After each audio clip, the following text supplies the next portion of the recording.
Hey, what's up, my fellow masters? I'll tell you what's up. More campaigns with rewards, including some SQ and tickets. So, just officially announced is the Road to 7 Lostbelt 6 campaign, and surprisingly, a Part 7 to the Singularity Repair Support campaign, which I think is uncharted territory in terms of what our clairvoyant skill had foreseen, though it's kinda all becoming a blur to me at this point. At any rate, here is what we can expect from these campaigns and the accompanying LB6 related banner. Starting with the Singularity Repair Support campaign, which will run from November 27th until December 11th. And it will have an accrued login bonus providing 3 SQ, 10 5-star embers, and 2 million QP. Not a bad start. For more goodies to be gained, there will be campaign-related limited master missions which need to be completed by the end of the campaign period on the 11th. Level up a Berserker Servants to 50 for rewards of 5 5-star embers and a Leyline Stone. The same set of rewards can be gained from obtaining 3 Berserker pieces or monuments, and separately completing any 3 quests with a Berserker in the party. Get a combined 3 Stargazer Teapots for completing 3 main quest progress nodes in the Part 1 story arc. Then 3 Saint Quartz for completing the prologue December 31st, 2019, plus another 3 quartz for clearing story arc Part 2, Lostbelt 1 Section 1. To assist with farming up Berserker pieces or monuments, the training ground for Zerkers will be unlocked every day up until December 11th. This does overlap with a similar feature for the ongoing Thanksgiving campaign, but that one ends on the 30th. We are reminded that the main story quests from the beginning up to Lostbelt 6 cost 0 AP until December 31st. And there is a reminder that Leyline Stones can be used for the main quest Part 1 and Pseudo-Singularities Part 1.5 and the Part 2 main quests including Trom. And in case it slipped your mind, the usage period for the Leyline Stones will end on February 28th. So for masters who are waiting for LB6, the good news is we should be covered when tackling that story chapter. Moving on to the Road to 7 Lostbelt 6 campaign that I was expecting to start in early December. Single, you're seriously messing with my schedule here. For NA, it was announced to start on November 27th at server refresh and last until December 11th. The most prominent feature of this LB6 campaign are the recollection quests. The 3 quests that reward 1 summon ticket each revisit specific battles in Avalon Lefay, and the ones that reward 10 teapots each are the super high difficulty versions of those battles, with the restriction that no duplicate servants with the same ID can be used. They will unlock when their regular versions have been cleared. And it should be noted that the teapots have a usage period that ends on December 31st. There will also be 3 limited master missions added with this campaign. Clear an LB6 free quest once to gain 5 teapots. Clear 2 free quests in LB6 to gain a 4-star HP foe card. And for the matching 4-star attack foe, simply complete 3 LB6 free quests. To potentially obtain more Saint Quartz, related servants to Lostbelt 6 will have their interludes unlocked under special conditions. This means even if you don't have these servants, you will still be able to access their interludes, provided the story requirements are met. The related servants are the story-locked SR Archer Tristan, whose interlude is an NP upgrade type, the permanent SR Lancer Percival, the story-locked 3-star Rider Red Hare, the story-locked 3-star Caster Chulainn, and the permanent 2-star Lancer Gareth. Assuming you have not yet cleared any of these servant interludes, then you can gain up to 8 SQ. Related to these interludes, during the campaign the AP costs will be half for both interludes and rank up quests for these eligible servants, basically the same lot as previously discussed. For some more potential SQ, during this campaign the free quests found within LB6 will be just half AP up until their first clear. So if you have not yet cleared these free quests for the first time, then it would be a good chance to do so and gain the first clear SQ reward, plus maybe some SQ from a cumulative free quest extra mission. A selection of servants related to Lostbelt 6 will gain a bonus to bond points gained when they are used in free quests in Avalon Lefay. The bonus amounts to 30% for the listed servants indicated here. There will also be a filter to make it easier to find these servants within your rosters during the servant selection screen. Somewhat overlapping with the current bonus chance for super and great success from the Thanksgiving campaign, until December 19th, a specific group of servants will at least have double the chance for super and great success during enhancements. Additionally, these servants will also gain double the amount of EXP gained. And naturally, the group of servants are all LB6 related, including Muramasa, Melusine, and Oberon, whom some of you may be rolling for. If this applies to you, then hopefully you can use this campaign feature to get them leveled up. Double the friend points will be gained when any from that previously indicated group of servants are chosen and used from the friend support list. This of course applies to follow points as well. The 4-star command code Mini Border will be permanently added to the Rare Prism exchange. It will cost 2 Rare Prisms to obtain, and when engraved on a face card, 2 critical stars are gained and 1 defensive buff is removed from the target. For those that already have this command code, it will still be available for you to obtain through the RP shop. And lastly, for the LB6 campaign features, there will be a special Avalon Lefebvre video when the game is first launched after the start of the campaign. Fair warning to those that have not yet made it to LB6, there will be spoilers, so skip it if there's an option, and if not, then maybe place your device face down or something. If desired, the video can be replayed from the My Room section of the game. And now for what I consider a pretty stacked banner featuring servants prominent in LB6. Starting off the banner rotation is the limited SSR Saber Senji Muramasa. This famed swordsmith, who bears a striking resemblance to a certain male protagonist from Fate Stay Night, is an AoE arts unit, and a pretty good one at that. Essentially, he can farm with a Black Rail CE given the right support, which ultimately means he can be quite flexible with the CEs equipped and still be able to loop effectively in a standard format quest. As for his kit, Muramasa can give himself a significant 1-turn rainbow buff that also drops a pretty decent amount of crit stars. Further along the crit side of things, he has a massive boost to both his critical damage and his star generation for 3 turns each. Muramasa can even do more critical damage against targets that have either evasion or invincibility, which he achieves with a 1-turn ignore invincibility buff for himself. Then, one of my favorite things to see in a kit, Muramasa can charge his NP gauge up to 50%. On top of that, he gains a buff which charges his NP gauge 10% with normal attacks, allowing for some pretty fast NP generation. Muramasa's NP has some nice effects like ignoring defense buffs on the targets and removing all offensive buffs from them, which activates first. In addition, prior to the NP firing off, he gains a 3-turn flat 10% NP damage increase, and then by way of overcharge, a 3-turn arts performance boost ranging from 10 to 30% based on OC level. It should also be noted that among his passives, Muramasa has a 10% arts buff and that he will do a moderate amount of increased damage, 20%, against king trait enemies, providing him with a bit of a niche. Overall, Muramasa performs very well when backed up by a double Castoria. He can be used for farming and has a number of tools to help him be effective in gimmicky boss battles. However, his general NP damage is a bit on the low side when compared to his SSR AoE Saber peers, and even a few SR Sabers too. Though, those are just damage figures calculated in a single wave scenario. The great thing about Muramasa's NP is that it will get stronger over a 3-wave format, since its NP damage and arts buff lasts for 3 turns, and thus will stack a few times by that 3rd wave. So with that factored in, Muramasa's NP damage at that point becomes fairly potent. Bottom line from me, if you are in need of a good SSR AoE Saber, then I think Muramasa is a great choice. Obviously, also having Castoria to support him would be ideal, but it can still be relatively effective if you need to rely mostly on a single borrowed Castoria. If you want him but are unable to spare the SQ this time around, then there will be another chance to roll for him in September 2025, and again around late April, early May 2026. On right up along with Muramasa is the Storylock 3-star rider Red Hare. This trusty steed of the legendary Lubu, who also insists he's actually Lubu, is an AoE quick unit. He can buff his quick cards and crit star generation for a few attacks over several turns. Red Hare can boost his star absorption for a turn, tied to a 1-turn ignore invincibility effect, plus give himself evasion for a turn. In the future, this will get upgraded to extend the star absorb effect and ignore invincibility to 3 turns each, and that upgrade will add a good supply of crit stars with both a one-time gain and per turn gain of up to 15 stars. And then once he absorbs those crit stars, Red Hare is able to increase his critical damage a moderate amount along with his attack, both for 3 attacks over 5 turns. His NP itself has a nice effect of ignoring defense, with the overcharge providing a chance to seal the target's skills for a turn. All in all, I do like a couple things in his kit, namely the ability to ignore invincibility and defense.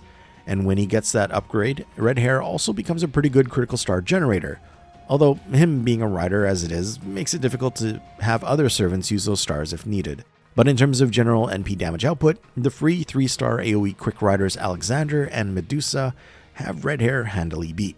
Having said that, if you need a few more copies of Red Hare, then this could be a good opportunity to obtain them given his Storylock status. However, if you just don't want to use the SQ right now, then Red Hare will have other banners in October 2025 and November 2026 if you want to eventually add more copies of him. Muramasa and Red Hare will be available to summon on this banner from November 27th until December 5th. Following Muramasa's rotation on the banner is the limited SSR Lancer Melusine, aka Tamlin Lancelot. This diminutive and destructive fairy knight can either be a single target arts unit or an AoE buster unit. Effectively with Melusine, you can get the best of both worlds, which leads to some amazing flexibility in how she's used. Meluko has a very strong 3-turn attack buff that also gives her a damage cut and boosts her max HP. Additionally, this is tied to a nice 30% NP charge. To help her dish out some criticals, she can increase her star absorption for a few turns. Of course, Meluko is very much capable of supplying her own critical stars with an immediate gain of 10 stars, plus a 3-turn star regen of 10 more per turn. Then we get to what makes Melusine really interesting. When she's in either her first or second Ascension form, Melusine's third skill is what will change her NP from single target to area of effect, which is accompanied by a switch to her third Ascension. This also comes in with a 100% NP charge and a 1-turn invincibility. A small caveat to this skill is that after it's used, she can no longer change back during the battle. So at that point you are stuck with her AoE version. No going back and forth. Another thing to point out is when she's already in her third Ascension, her third skill's effects are an NP damage increase over 3 turns and that same 1-turn invincibility. So that 100% NP battery from before is very much conditional. As for her NPs, her single target arts version will also debuff the target, causing them to take 1000 more damage over 5 turns. Plus she gains another 10 critical stars. The overcharge is a 3-turn boost to her NP gen rate that ranges from 20 to 40% depending on OC level. Melusine's AoE Buster NP will first ignore invincibility before damage, and it will inflict a burn debuff to the target causing 1000 damage that lasts for 5 turns. The overcharge effect is a 3-turn performance increase to her Buster cards, scaling from 20 to 60% based on OC level. Melusine is definitely one of my favorite servants to use. She just seems so well suited to battles with irregular formats, being able to leverage her STNP against an early wave solitary high HP enemy, and then switch to her AoE form for the final wave. Actually, a lot of the time it's not even necessary to use her STNP at all.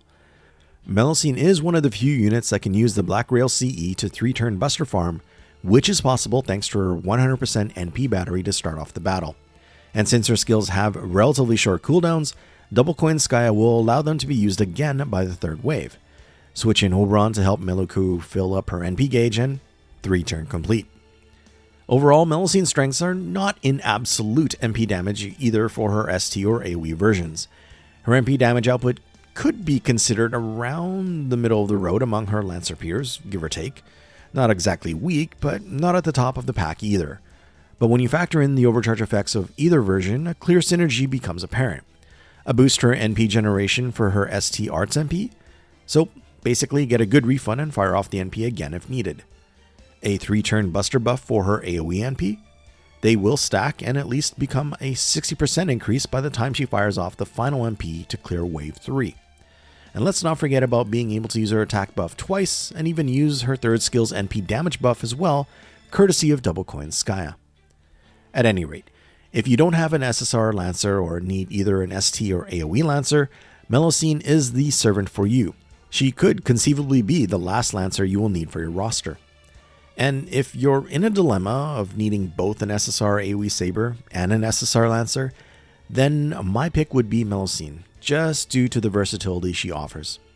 But everyone's account and circumstances are different, so maybe it's just not the right time to roll for Melusine even if you do want her. The next banner she is scheduled to have is in November 2025, and then after that in October 2026. And then she shows up rather quickly afterwards in another banner, November 2026. Paired with Melusine is the permanent SR Lancer Percival, because Lysengo likes to make things interesting with pairing rate-up SRs and SSRs of the same class together. Fortunately, this Big Brother type roundtable knight is a good AoE arts looper, but he's also got some support capabilities. He can boost the effectiveness of his arts cards while simultaneously increasing the party's NP damage, both for a few turns each. This also comes with a 20% NP charge for himself. Being the chivalrous knight that he is, Percival has a 3-turn taunt effect to keep his allies safe, Plus, he gains a buff to his NP generation by a significant amount to make the most of those incoming attacks. And then finally, he has a targetable one-turn invincibility that will also recover a decent amount of health for the target. His MP has an ignore invincibility buff that lasts for a turn and activates first. And for more support, it will specifically heal the ally who has lost the most HP compared to their max. And the overcharge effect is a one-turn NP damage steroid that scales with the OC level from 20 to 40%. Now, getting Percival when rolling for Melusine would not be the worst thing. In actuality, he can art sloop with the best of them, and the fact that he's permanent means there is a relatively decent chance to eventually obtain more copies of him to make his NP stronger. For this particular banner, Melusine would be the primary Lancer servant to target, but ideally, you would end up with both of them. If you decide not to roll on this banner and would like to eventually add him to your Chaldea, then Percival will have another banner come August 2026. For this banner, Melusine and Percival will both be on rate up from December 5th through to the 12th. Last up on the banner rotation is the limited SSR Pretender class Oberon. This depth-dodging king of the fairies from Shakespeare's work is an AoE buster unit, though perhaps that's secondary to his capabilities when used in a support role. First off, he can charge the party's NP gauge by 20% and provide everyone a 3-turn NP damage increase of up to 30%. And what if you need an NP charge of more than 20%? Well, Oberon's got you covered with his targetable 50% NP battery, which also provides up to 20 critical stars for good measure. Though this does come with a demerit, which is a delayed NP reduction of 20%.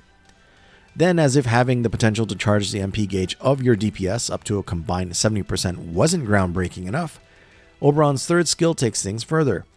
It is a targetable skill which has a significant one-turn buster performance increase, which is cool and all, but it will also grant the target a massive boost to any NP damage buffs applied to them, effectively doubling the effects of the NP damage buffs. Taking Oberon's party-wide 30% NP damage as an example, when this third skill is applied to the DPS unit, then for that turn, the 30% becomes 60%.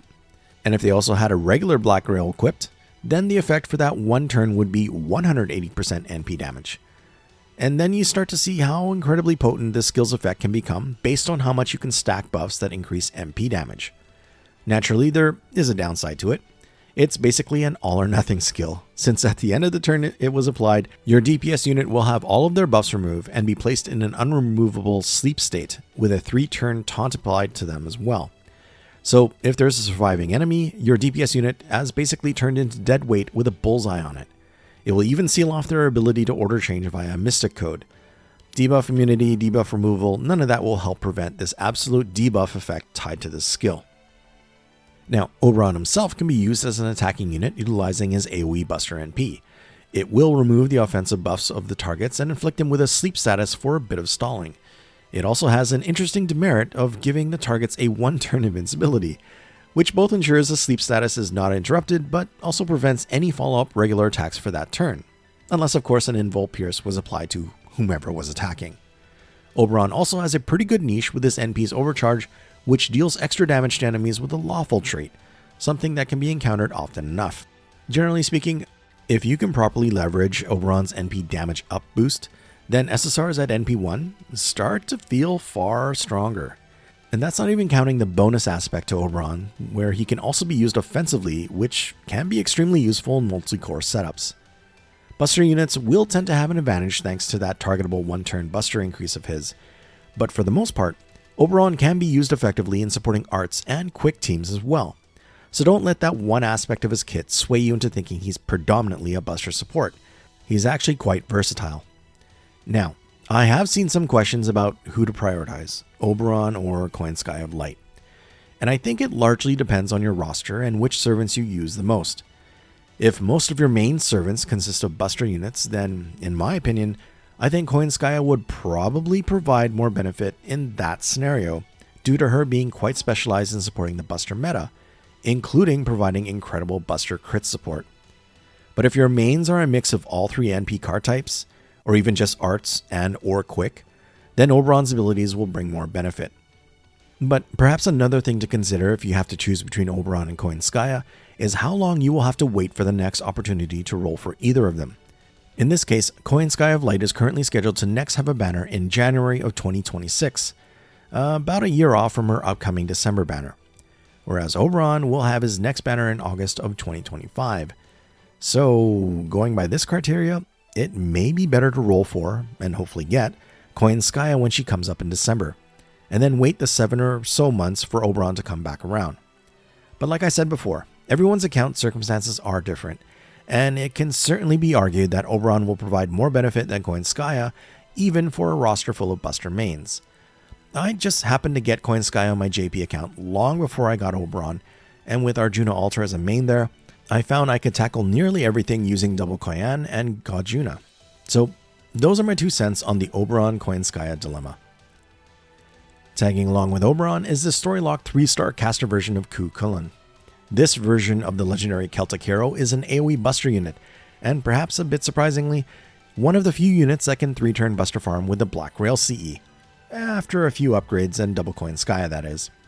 After his first skill rank up, Ku has a 30% NP charge to go along with a significant crit damage increase and debuff resistance increase, both lasting for a few turns. He also has a pretty nice evasion ability that's good for 3 hits with no duration limit. It will also boost his defense by a modest amount for 3 turns.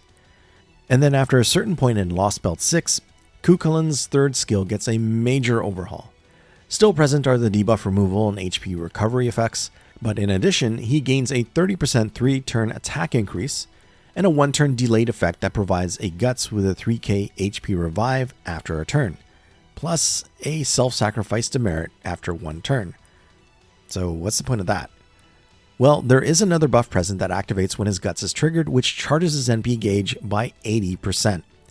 Given that all 3 of his skills have just 5-turn cooldowns, support from double Koyanskaya allows Ku to use his 80% NP charging 3rd skill twice in 3 turns. For Ku's NP, after a rank up it gains a 3-turn moderate buster steroid which activates first, and the overcharge inflicts both a defense reduction and a burn effect on all targets for 3 turns each. Now, everyone should have at least 1 copy of Caster Chulainn if they've cleared Fuyuki. Hopefully you didn't burn him at some point, because admittedly before all of his upgrades as an AoE caster, Ku's performance was rather lackluster. But when all of his upgrades have been obtained, Ku transforms into one heck of an AoE buster caster in the double Koyanskaya system. Like Red Hare, this could be a good opportunity to get more copies of Caster Ku. His next banner is quite a ways off, expected in November 2026. Fortunately, he is grouped with an amazing support unit for this banner. And when it's Oberon Ku casters turn on rotation, they will be available from December 12th to the 19th. Well, that wraps up this overview of the Singularity Repair Support Part 7 and the Road to 7 LB6 campaign, plus its Pickup Summon banner. I hope this was enjoyable or helpful in some way, and if so, please do me a favor and hit that like button to show the channel some love. So, who's rolling? Let me know in the comments who your target is. And naturally, I wish you all the luck to successfully summon the servant you desire. Many thanks for watching, and until the next one. Cheers, everyone.